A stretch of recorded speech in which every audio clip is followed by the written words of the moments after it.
I am repeating the topic again. Water of crystallization. It is the fixed amount of water which is associated with the crystal. है ना? Is the integral part of the crystal. फिर हमने किया था efflorescent substance. क्या होता है efflorescent substance? क्या होता है? A substance which loses its water of crystallization when exposed to hot and dry air. When exposed to hot and dry air. इसको क्या बोलते हो आप? Efflorescence. क्या बोलते हो उसे आप? Efflorescence. ठीक है? Deliquescent. A substance which absorbs moisture and finally dissolves in it. उसको क्या बोलते हो? Deliquescence. जिसका एक एग्जाम्पल अपन को एक रीजनिंग का क्वेश्चन है. टेबल सॉल्ट जो होता है वो क्या हो जाता है? Moist, because it contains some substances which are deliquescent in nature. Okay, then deliquescent के बाद आता है hygroscopic. Absorb moisture from atmosphere without reacting with it. Dehydrating, absorb moisture from other substance without reacting with it. And dehydrating agent can remove moisture, even chemically combined water or hydrogen and oxygen in ratio 2:1. It is called dehydrating agent. सबके दो examples very important. सबके दो examples very important. Ma'am ने ये chapter revise कराया? सुनो. Hygroscopic H2SO4 concentrated alumina phosphoric acid. अच्छा बच्चे, क्रिस्टल्स कैसे बनते हैं? सैचुरेटेड सॉल्यूशन को क्या करना? कूल डाउन करना. सबसे पहले क्या करना? सैचुरेटेड सॉल्यूशन को cool down. Hot saturated solution को कूल डाउन करोगे तो क्या बनेंगे? Crystals. Slowly evaporating saturated solution, वो भी सेम हाइग्रोस्कोपिक ड्राई के. इसीलिए कल मैंने बोला था all dehydrating are dry, but all CaCl2 is not dehydrating. CaO is not dehydrated. Okay. क्या चाहिए? हंस क्यों रहे हो? होने का गुरीना वैसे ही. ओके, ध्यान से सुनो बच्चे. अब जो नेक्स्ट कर रहे हैं वो क्या है? क्रिस्टल्स बनते कैसे हैं? या तो हॉट सॉल्यूशन को क्या कर लो? Cool down. हॉट सॉल्यूशन को क्या करो? Cool down. और दूसरा आप क्या करो? इवेपोरेट करना. किसको? किसी भी सॉल्यूशन, सैचुरेटेड सॉल्यूशन. समझ आ गई? न्यूमेरिकल्स करवाए हैं तुम्हें? क्या बोला? न्यूमेरिकल्स इंपॉर्टेंट है.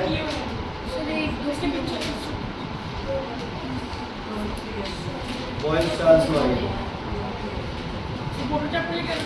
हाँ, वाटर चैप्टर के न्यूमेरिकल्स ये जो इग्नोर कर.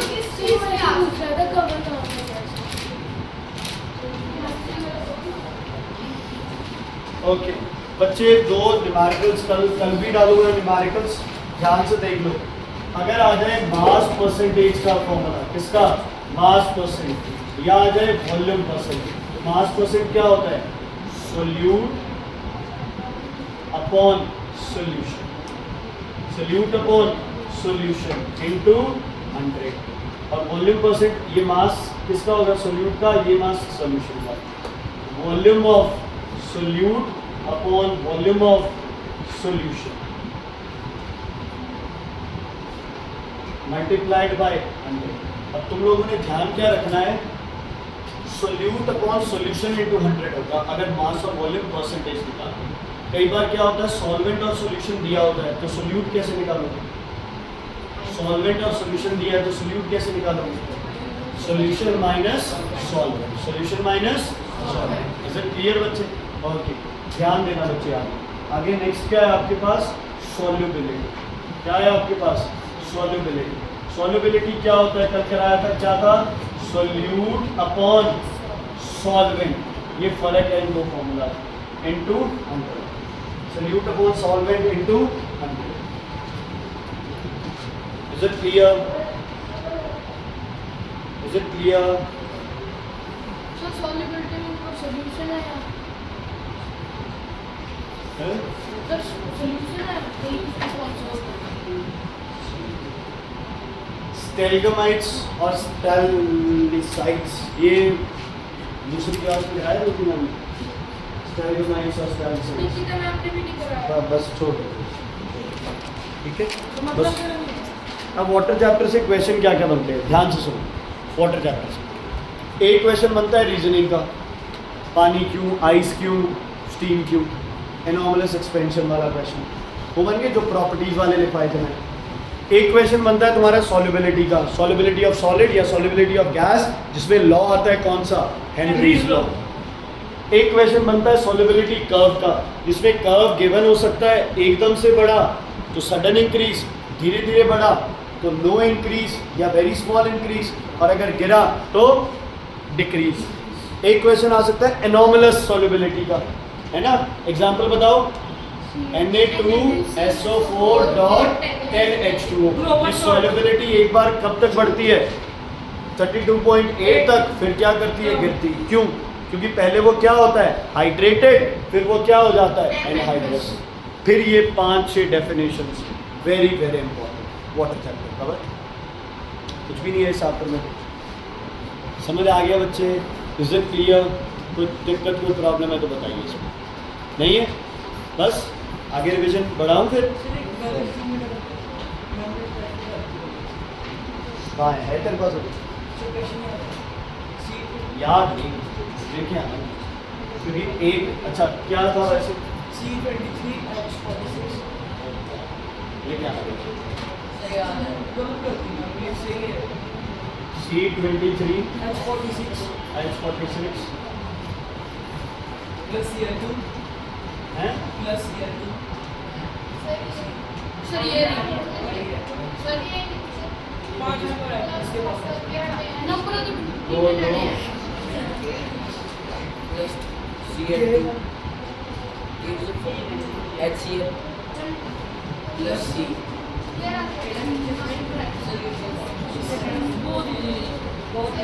सर ऐसा होगी sir balance C23 plus balance बच्चे सुनो सुनो, ये बैलेंस सही हो जाएगा, लेकिन ये क्वेश्चन के लिए ये गलत है, ये सी नहीं बनेगा यहाँ, सी के साथ CL बनेगा।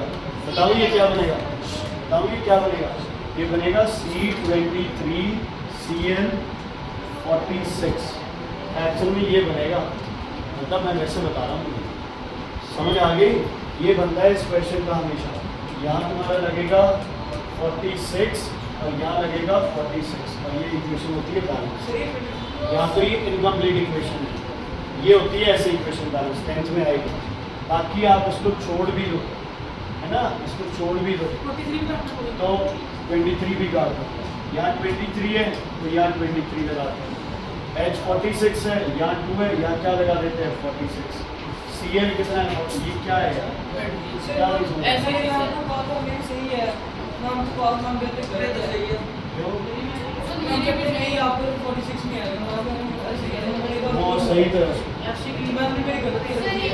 तो वो ये इक्वेशन ही गलत है बच्चे, C23 H46 आएगा अगर अच्छे गलत से है। चेक करके लाना फिर और बताओ। पता है एक और चीज़, ये भी नहीं आएगा भाई, ये तो वो बन गई, एल्कीन बन गया, 2 CL, हाँ ठीक है यार, नहीं नहीं नहीं ये नहीं, सॉरी मेरी गलती, HCl नहीं बनेगा इसमें, HCl नहीं बनेगा इसमें, नहीं बनेगा, बल्कि ये है ना, मैं बताता हूँ, अरे सही में बता रहा हूँ, ये रिएक्शन क्या होगा, ये रिएक्शन Cl2 डालोगे ना, ये सिर्फ ये बनेगा C23 H46 और Cl, सॉरी एडिशन बनेगा, मैं वो सब्स्टिट्यूशन कर रहा है, ऐड होता है डायरेक्ट, डबल बॉन्ड होता है, एक ब्रेक होता है। छोड़ो ले, तुम्हें तो जो इक्वेशन दी है उसके हिसाब से जो है वही सही है बेटा, तेरा कोई और गलती है। इसको HCl, ये आपका वो वाले हैं क्लोराइड, हाइपोक्लोराइड, वो वाले क्वेश्चन कह रहे थे। कोई बात नहीं, जब आएगा चैप्टर सारे कर लेंगे, 2 मिनट पहले यही करा दूँ, ये पहला ओके। गैस लॉस सुनो बच्चे, गैस लॉस पहले, gas laws, gas laws, atomic structure, okay सबसे पहले एटॉमिक स्ट्रक्चर। ओके कुछ बेसिक चीजें, number of protons equals to,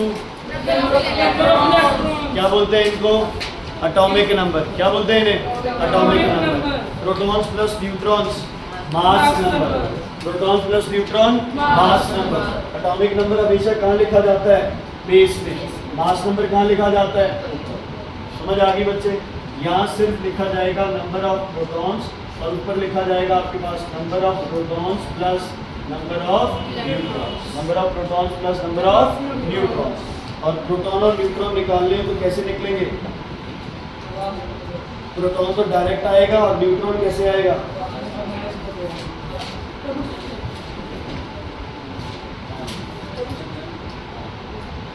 ठीक है बच्चे? हाँ जी, ठीक है।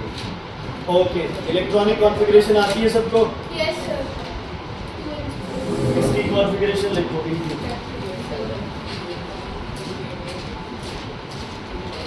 कॉन्फ़िगरेशन लिखो, अभी कॉन्फ़िगरेशन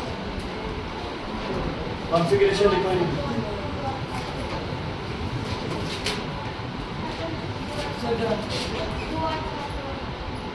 कॉन्फ़िगरेशन लिखो बच्चे,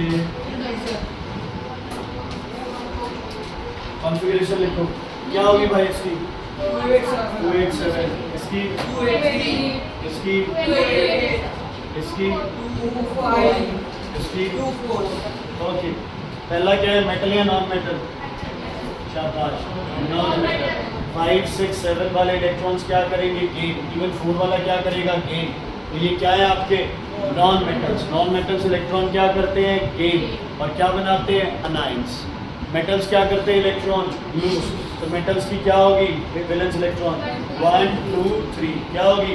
1, 2, 3। ये क्या है? मेटल या मेटल? मेटल। ये नोबल गैस। Very good. ये क्या है? Non metal. और ये क्या है? और इसकी वैलेंसी बताओ।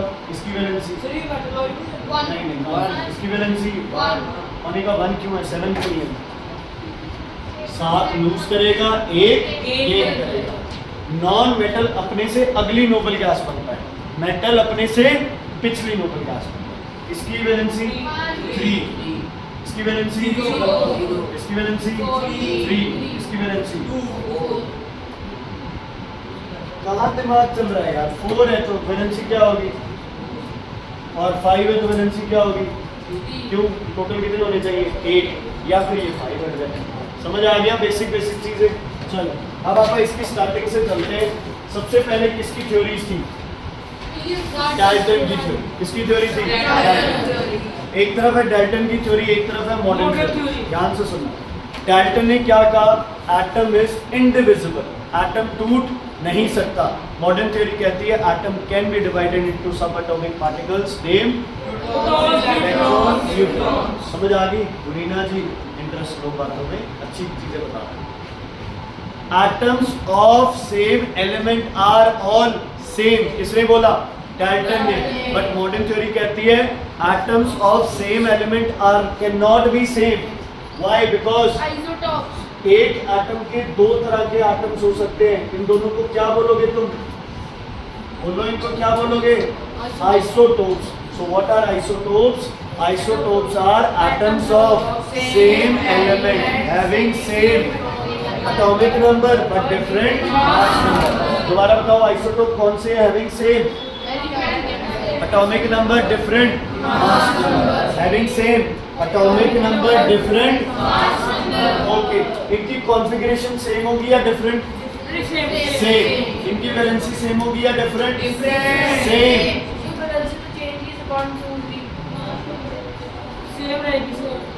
ठीक है जी, valency same, electronic configuration same है तो वैलेंसी कैसे डिफरेंट हो जाएगी भाई? इनमें किसका डिफरेंस है? नंबर ऑफ न्यूट्रॉन्स का।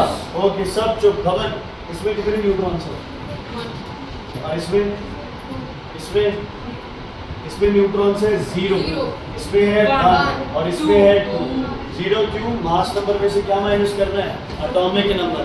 ये number of proton plus neutron है। प्रोटॉन तो एक है ही, बाकी क्या है? 0। एक प्रोटॉन, एक न्यूट्रॉन। एक प्रोटॉन और कितने न्यूट्रॉन? 2 न्यूट्रॉन। समझ आ गई? चलो आइसोटोप्स की दोबारा बताओ, क्या क्या चीजें सेम है आइसोटोप की? एटॉमिक नंबर, इलेक्ट्रॉनिक कॉन्फ़िगरेशन और valency. So they will have same chemical properties. So they will have same because they have the same atomic number. They have the same configuration. They have the same valency. So they will lose or gain same number of electrons. समझ आ गई? Isotope की जसवंत जी, isotope की क्या same होती है? Chemical property, और different होती है physical property because they all have different masses due to different number of neutrons, due to different number of neutrons. तो डाल्टन की थ्योरी फेल होने के साथ साथ हमने क्या कर लिया, हमने इसका क्या कर लिया, एक क्वेश्चन भी अलग से कर लिया, है ना? क्या कर लिया बच्चे हमने, इसका एक क्वेश्चन भी अलग से कर लिया. इज इट क्लियर बच्चे? Is it clear? ओके. फिर डाल्टन ने क्या बोला? डाल्टन ने बोला atoms can not be created और डिस्ट्रॉयड, बट मॉडर्न थ्योरी कहती है atoms can be created and destroyed by nuclear fission and nuclear fusion. Nuclear fission and nuclear fusion. Is it clear बच्चे? Okay. एक Dalton ने बोला different elements are always different. Different elements have different type of atoms. उनमें कोई चीज same नहीं हो सकती. क्या ऐसा पॉसिबल है कि दो एलिमेंट के एटम्स कुछ ना कुछ चीजों में एक दूसरे से मैच करते हो? आइसोबार्स बताओ, एक आइसोबार 20 40 और आर्गन 18 एंड 40. डाल्टन ने बोला दो डिफरेंट एटम किसी भी रिस्पेक्ट में एक जैसे नहीं हो सकते. मॉडर्न थ्योरी कहती है हो सकते हैं. What do you call them? Isobars. What do you call them? Isobars. Piyush, isobars will have same chemical properties or not? No, because they have different atomic number. They have different atomic number or they have different configuration. They will have different valency. They will lose different number of electrons and form bonds. समझ आ गया? Okay. Different atoms भी combine कर सकते हैं, same atoms भी combine कर सकते हैं. Atoms are individual. Electron proton ये हो गया, सेम होते हैं लेकिन आइसोटोप्स है. ओके. सबसे पहले अब discovery of cathode rays. William Crookes. बोलो. William Crookes. Cathode rays. William Crookes. Cathode rays. William Crookes. Electrons. J Thomson. Electrons. Cathode rays. William Crookes. William Crookes and electrons. J Thomson. Anode rays and protein ये protons. Goldstein. क्या? Goldstein. क्या? Goldstein. Nucleus. Rutherford. Nucleus. Neutron. James Chadwick. James Chadwick. Okay. New electronic configuration या electronic configuration Bohr and Bury. Bohr and Bury. चलो, Bohr and bury ने electronic configuration shells का. क्या problem है मोनिका दी? मोनिका खड़ी हो, बस आगे आ जाइए. खड़े हो, खड़े हो.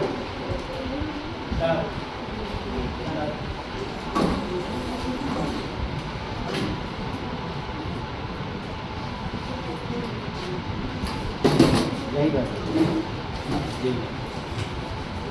सर न्यूट्रॉन्स को ऐसे ओके. नहीं, दोबारा. Cathode rays. William Crookes. Cathode rays. William Crookes. Cathode rays. William Crookes. Electrons. J Thomson. Electrons. J Thomson. Anode raise.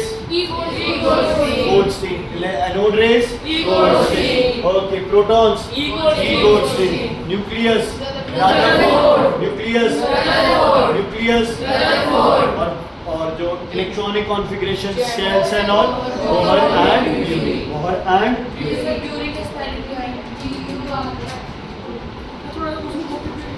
बच्चे ये डायग्राम है इंपॉर्टेंट.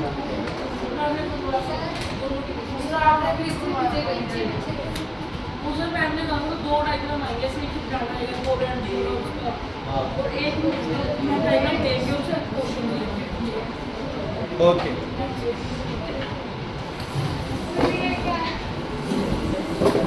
उसके साथ क्या कर रहे हो? क्यों, वो क्या कह रहे थे?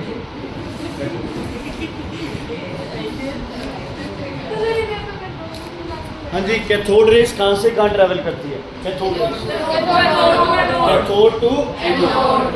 विद चार्ज नेगेटिव या पॉजिटिव? नेगेटिव। इसीलिए तो किधर जाती हैं? पॉजिटिव की side. Cathode rays negatively charged travel from cathode to anode, travel from cathode to anode, travel in a straight line, travel in a straight line, travel in a straight line। अगर cathode rays को tungsten से pass करा दो तो क्या बन जाती है?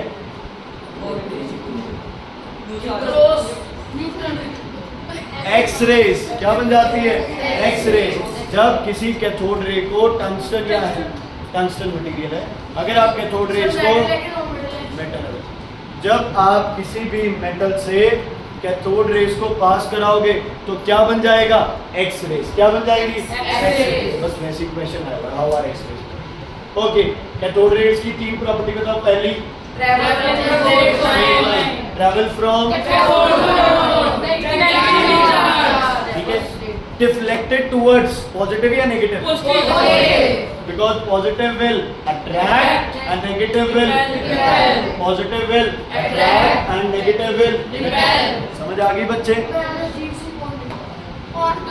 एक minute. They travel from cathode to anode. They always penetrate through matter. They are attracted towards positive. अच्छा, इनका कलर क्या बने? फ्लोरेसेंस कौन सा होगा इनका? Green yellow. मतलब चमकेगी ना, जब किसी गैस को ये चमक प्रोड्यूस करेगी उसमें, तो कलर क्या होगा? Green and yellow. क्या कलर होगा? Green and yellow. क्या होगा? Green and yellow. बाकी कुछ नहीं होगा। Okay, cathode rays are made up of small particles. क्या बोलते हैं उनको? Electrons, which are negatively charged and which have a negligible mass। लेकिन बच्चे वेरी सॉरी, आपको ये तो याद करने पड़ेंगे, इनका चार्ज 10⁻⁻19 कूलम और इनका मास। फिर कर दो 9.5 ग्राम में करना है तो 10⁻27 नहीं तो 31 kg। प्लीज बच्चे ये रिक्वेस्ट है, ये तो याद करने पड़ेगा। ये इलेक्ट्रॉन का चार्ज है, नेगेटिव। प्रोटॉन होगा तो यही क्या हो जाएगा? पॉजिटिव। तुम्हारे पास रिविजन बुक्स नहीं है ना, कॉपीज नहीं बेचारे, लिख नहीं पाते हैं, पेन नहीं है किसी के पास, पेंसिल नहीं है तुम्हारे पास। एंजल जी आज भी मैसेज डाला है ग्रुप पे? फिर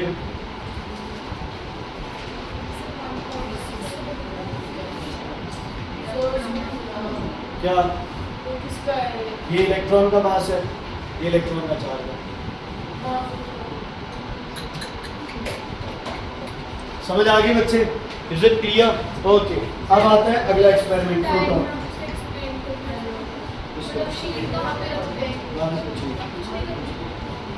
okay, anode rays. Anode rays also travel in a straight line. Simple होगी ना? ये कहां से का? Anode to cathode with charge positive charge will get attracted towards negative charge, will get attracted towards negative charge. इसको बोलते हैं canal rays. क्या बोलते हैं? Canal rays. Because they can pass through cathode, they can pass through, they can pass through cathode. Is it clear बच्चे? ठीक है, okay. अब बस ओके, अब बताओ चार्ज क्या होगा प्रोटॉन्स का? बस प्लस हो जाएगा 1.6 × 10⁻⁻19 कूलम और मास होगा 1.26 × 10⁻⁻। अगर केजी लिख रहे हो तो 27, नहीं तो ग्राम लिख रहे हो तो 24। केजी में करना है, केजी में करो बच्चे, लिखो इसको, लिखो लिखो लिखो। ये प्रोटॉन का मास और चार्ज है, ये इलेक्ट्रॉन का मास है। हाँ जी बच्चे बोलो। कैथोड रेज और एनोड रेज की समझ आ गई ना बच्चे? है ना? कैथोड नेगेटिव पॉजिटिव दोनों स्ट्रेट लाइन, दोनों फ्लोरेसेंस। किसका? ये न्यूट्रियन हाँ, न्यूट्रियन स्ट्रिट्स। इंग्लिश तो समझ नहीं आती, क्या पता फ्रेंच चाइनीज कुछ ऐसा बोलते। बेटा ये पॉजिटिव किसका होगा? प्रोटॉन का। नेगेटिव किसका है? इलेक्ट्रॉन का। कर क्या है? तो भाई प्रोटॉन का ही तो है।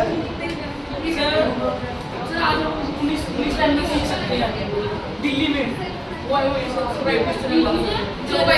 it clear? Why is it clear? Cathode rays and anode rays समझ आ रही बिल्कुल? कोई दिक्कत इसमें? ओके सुनो, सबसे पहला एटॉमिक मॉडल किसने दिया था? J Thomson. किसने? J Thomson. He said the whole mass of atom is positively charged with electron distributed in that positive mass. J Thomson ने क्या बोला? जे थॉमसन ने बोला the whole atom is positively charged with well distributed what? Electrons. Fail क्यों हो गया? किसने fail किया इसको? किसने फेल किया इसको? रदरफोर्ड। इसने सोलर सिस्टम मतलब जो भी था, रदरफोर्ड ने इसको क्या कर दिया? फेल। कैसे? कौन से एक्सपेरिमेंट से? Alpha particle. कौन से एक्सपेरिमेंट से? Alpha particle experiment. कौन से एक्सपेरिमेंट से? Alpha particle experiment. ओके गुरीना जी, अल्फा पार्टिकल एक्सपेरिमेंट की ऑब्जर्वेशन बताओ। पहली ऑब्जर्वेशन,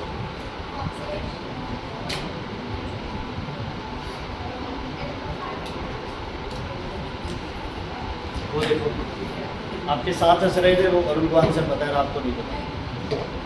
बोलो आंसर मैं हैंड रेज किया। आंसर बताओ। Most of the alpha particles pass straight. Most of the alpha particles pass straight. Few got reflected. And one out of 10,000 or 20,000 particles bounced.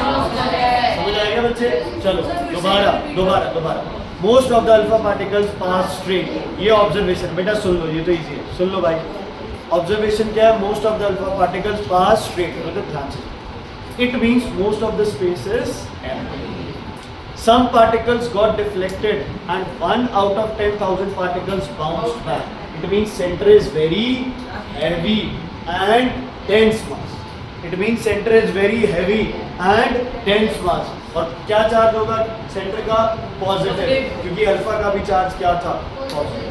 ठीक है बेटा, थोड़ा सा सेंसिबल। अगर सेंटर में लगे पार्टिकल वापस आ रहे तो सेंटर खाली क्यों हो गया? दोबारा जासमीन आप बताओ ऑब्जर्वेशन पहले। Most of the alpha particle pass straight, some got deflected and 1 out of 20,000 bounced back. All pass straight, it means most of the space is empty. The most of the space pass. अच्छा उसके बाद दूसरा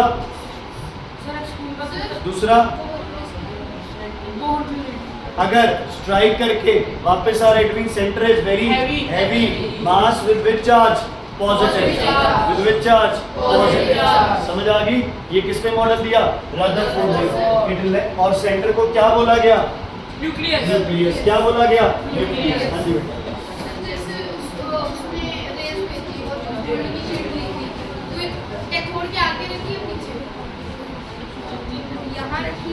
कहीं नहीं रखी उसने, gold की sheet रखी और ऊपर से अल्फा वाली कैथोड एनोड। बेटा एक कल मिस्टेक हो गई थी, प्लीज ध्यान रखना। कल वो गलती से लिखा गया, इधर देख लो, टेम्परेरी और परमानेंट हार्डनेस का क्वेश्चन आएगा तुम्हें, पेपर में भी है। टेम्परेरी और परमानेंट हार्डनेस का सुन लो, ऑन जी टेस्ट में भी है। टेम्परेरी हार्डनेस किसकी वजह से? कैल्शियम और किसके सॉल्ट? मैग्नीशियम। कैल्शियम बाइकार्बोनेट और मैग्नीशियम बाइकार्बोनेट, यानी कार्बोनेट इसके साथ वो गलती से लिखा गया। ठीक है, इसलिए मैंने वो वीडियो भी अपलोड कर दी थी आज वाली वीडियो। ठीक है, और इसकी हार्डनेस कैल्शियम सल्फेट और मैग्नीशियम सल्फेट या फिर कैल्शियम क्लोराइड या फिर magnesium. Temporary hardness is caused due to calcium and magnesium bicarbonates. Permanent hardness is caused by calcium and magnesium sulphates and chlorides. इसको रिमूव करने का तरीका बताओ? बॉइलिंग। बॉइलिंग करके ये बाइकार्बोनेट किस में चेंज हो जाएगा? कार्बोनेट। किस में चेंज हो जाएगा? कार्बोनेट। और कार्बोनेट लेदर बना। हाँ जी, परमानेंट हार्डनेस ये पता है, सब बच्चे इसको समझ रहे हैं। और आपकी गाड़ी यहाँ की है, यहाँ टेम्परेरी लिखा है, यहाँ हार्डनेस लिखा, तो मैं बोलूँगी परमानेंट कौन सी? हाँ होगा, ये टेम्परेरी है तो परमानेंट ये वाली होगी, ये वाली होगी नहीं, यहाँ ये वाली। कार्बोनेट्स किसके अंदर आएंगे? हार्डनेस नहीं है। Carbonates will not cause any kind of hardness. Is it clear बच्चे? ओके, इसको रिमूव करने का तरीका बताओ। कल कराया था, ठीक कराया। इसको निकालने का तरीका बताओ। क्या डाले इसके अंदर? Na2CO3। क्या डाले इसके अंदर? Na2CO3। तो CaCO3 बना देगा और क्या बना लेगा? Na2SO4। Mg बना लेगा MgCO3 प्लस Na2SO4। ये क्या बना लेगा? CaCO3 plus NaCl। और ये क्या बना लेगा? MgCO3 plus NaCl। Temporary hardness by boiling caused by bicarbonates, permanent hardness by using washing soda या इसको बोलते हैं सोडियम कार्बोनेट। इसकी वजह से होती है परमानेंट, इसकी वजह से होती है टेम्परेरी। पक्का क्वेश्चन आएगा। एक होता है हार्डनेस का फायदा क्या है? Gives what to water? Taste तो बनती नहीं है हार्डनेस, ठीक है। Gives taste to water plus दूसरा gives essential mineral elements. Give essential mineral elements. Okay,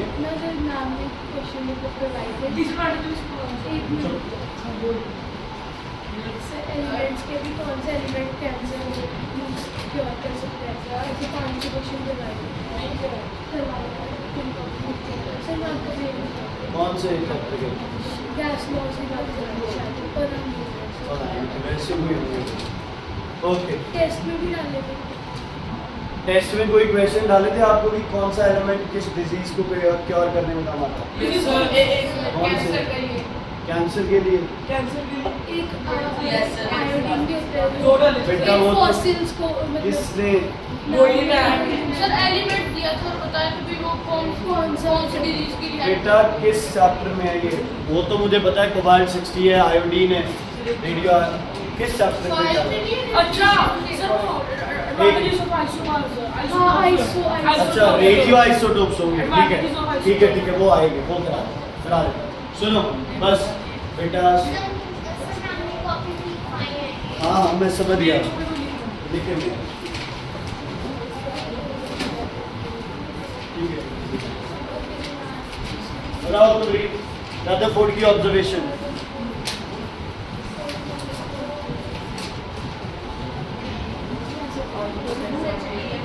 पास नहीं हो गए हम, ये तो पता है। हाँ जी, पार्टिकल्स पास स्ट्रेट, उससे क्या पता चला? empty spaces. Some particles bounce back means there is a positively charged central mass जिसका नाम क्या है? न्यूक्लियस। जिसका नाम क्या है? न्यूक्लियस। समझ आ गया बच्चे? Is it clear? आगे बढ़े। कोई दिक्कत है तो बताओ इसमें, कोई दिक्कत है तो बताइए। नहीं, चलो अब क्या नहीं समझ आया? बाइकार्बोनेट की वजह से टेम्परेरी हार्डनेस है, सल्फेट और क्लोराइड की वजह से परमानेंट हार्डनेस है। कॉज करते हैं ये हार्डनेस को, पानी में फोम नहीं बनने देते ये। बॉयल करो बाइकार्बोनेट, कार्बोनेट भी चेंज हो जाएंगे और इसमें क्या डालो? Na2CO। समझ आ गया? ओके, रदरफोर्ड ने क्या मॉडल दिया? रदरफोर्ड ने क्या मॉडल दिया?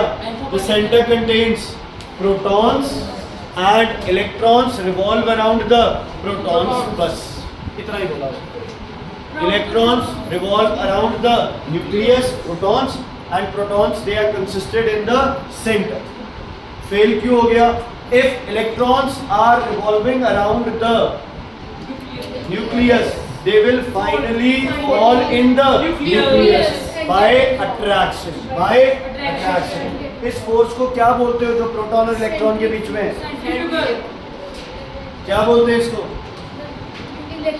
इलेक्ट्रॉन और प्रोटॉन के बीच की फोर्स को वेरी गुड अंश, इलेक्ट्रोस्टैटिक फोर्स ऑफ अट्रैक्शन। क्या बोलते हैं इसे? Electrostatic force of attraction.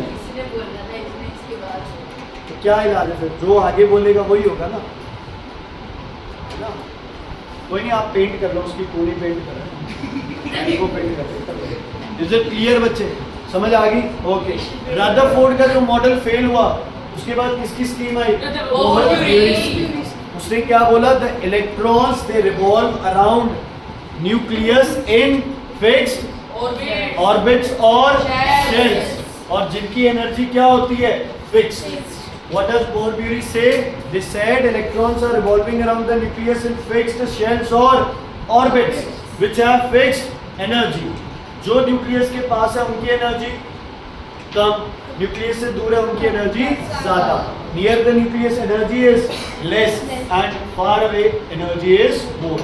Okay, electronic configuration का बताओ फॉर्मूला क्या था? 2n². 2n². और दूसरा कौन सा रूल है आपका? डुप्लेट रूल या फिर ऑक्टेट. ओके एंजल, 2n² के हिसाब से पहले शेल में कितने आ सकते हैं? 2. दूसरे में, तीसरे में कैसे? कैसे 18? 3 का square 9. Very good. 2 into 9 18. Very good. होने आगे 4 का स्क्वायर 16 into 2 32. ठीक है. डुप्लेट रूल क्या है? Abhishek, what is duplet rule? Duplet 2 valence electron. अगर एक शेल है तो नंबर ऑफ वैलेंस इलेक्ट्रॉन कितने होने चाहिए? Maximum 2. if an atom contains only one shell, then maximum number of electron in that shell can be 2. Okay, Navneet, what is octet rule? Octagon. Octet. Maximum number of electron in valence shell other than first will be 8. will be 8. Noble gas के कितने valence electron होते हैं? 8. कितने? Metals के 1 2 3. Non metals 4 5 6 7. क्योंकि carbon है और carbon तो वो है, एक सिलिकॉन है अगर आ जाए तो वो मेटल आ जाए. तो यार एक एक्सेप्शन हो गया. क्या हो गया? नियॉन के 8 है, आर्गन के 8 है, क्रिप्टन 8 है, ज़ेनॉन 8 है, रेडॉन 8 है. दे आंसर. ठीक है. हीलियम डुप्लेट रूल क्यों फॉलो करता है? क्योंकि हीलियम के पास सिर्फ कितने शेल्स हैं? 1 शेल. ठीक है. और बाकी सब के पास क्या है? 1 से ज्यादा शेल है. तो वो कौन सा रूल फॉलो करते हैं? कौन सा? ऑक्टेट. समझ आ गई बच्चे? ओके, क्वेश्चन है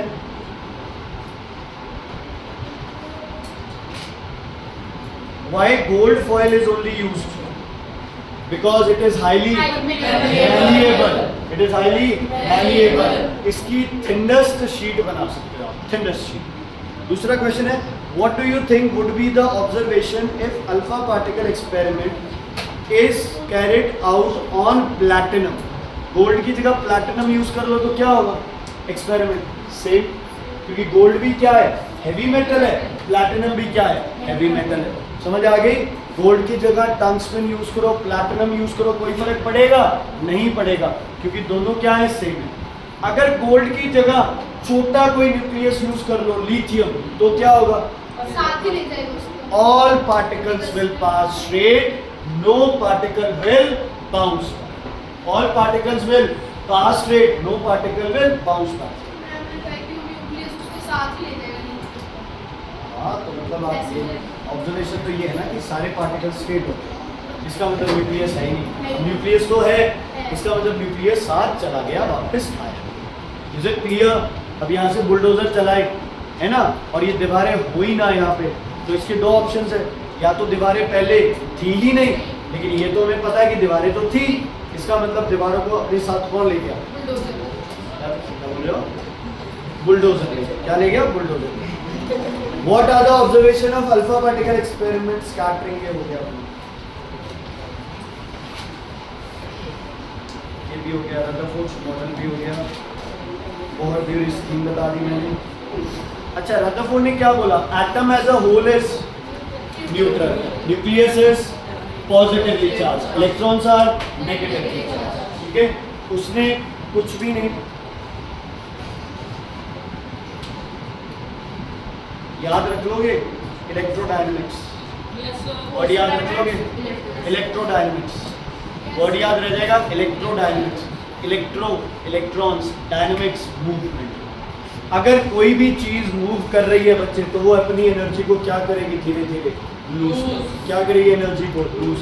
तो यही रदरफोर्ड ने बोला, मतलब रदरफोर्ड ने नहीं बताया ये चीज़ कि अगर इलेक्ट्रॉन रिवॉल्व कर रहे हैं एक न्यूक्लियस के अराउंड, तो फाइनली उन इलेक्ट्रॉन्स को क्या हो जाना चाहिए, क्या होना जाना चाहिए, धीरे हो जाना चाहिए और फाइनली कहाँ जाके हिट करना चाहिए, न्यूक्लियस को। लेकिन ऐसा नहीं होता, क्योंकि न्यूक्लियस को कौन सा चार्ज है, पॉजिटिवली चार्ज। इसका मतलब सेंटर में पॉजिटिव और साइड में इलेक्ट्रॉन्स है। तो इसको सही किसने किया, बोहर एंड ब्यूरी स्कीम ने। किसने, Bohr and Bury scheme. Postulate क्या होता है, theory, points. Postulate means points. Bohr Bury के पॉइंट्स से सुन लो। The electron revolving around the nucleus are in definite energy shells. यही किया अपन ने, यस और no. When it is revolving, the electron neither loses or gains energy. ये भी किया अपन ने, okay. Near orbits have less energy, far orbits have more energy. अगर मुझे नियर ऑर्बिट से दूर वाले ऑर्बिट में जाना है तो मुझे क्या करनी पड़ेगी, एनर्जी गेन। दूर से पास आने तो एनर्जी क्या करनी पड़ेगी, लूज। समझ आ गई बच्चे। इसका दूसरा पार्ट किसके पास है, केमिस्ट्री कॉपी। So उसमें डेफिनेशन ऑफ स्ट्रक्चर की पार्ट्स नंबर की बताओ, उसको कुछ नहीं आता।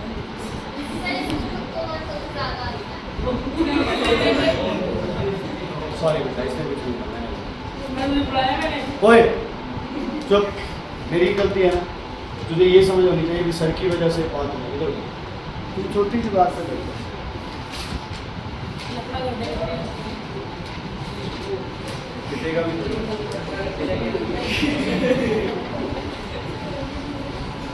तेरे को नहीं बोले। बेटा कहाँ है, निकालना, इकट्ठा होगा भी नहीं।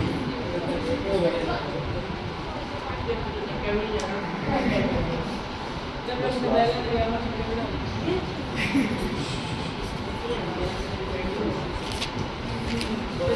बिल्कुल समझ आ रहा है बच्चे। कल 8 बजे पहुंच जाना, मैं एक्स्ट्रा टाइम भी दूंगा टेस्ट के लिए, ये ध्यान रखना। समझ आ गई। आप भी आ सकते हो, कोई ऐसी बात नहीं है, भी विलेज से नहीं आ सकते, मैं भी गांव से ही आऊँगा। अच्छा, कल से बच्चे ये मैं स्टार्ट कराऊंगा तुम्हें, जो भी इलेक्ट्रोवेलेंट और कोवेलेंट बॉन्डिंग और इनके स्ट्रक्चर्स, ठीक है। अच्छा सुनो, टेस्ट है आपका 15 नंबर का।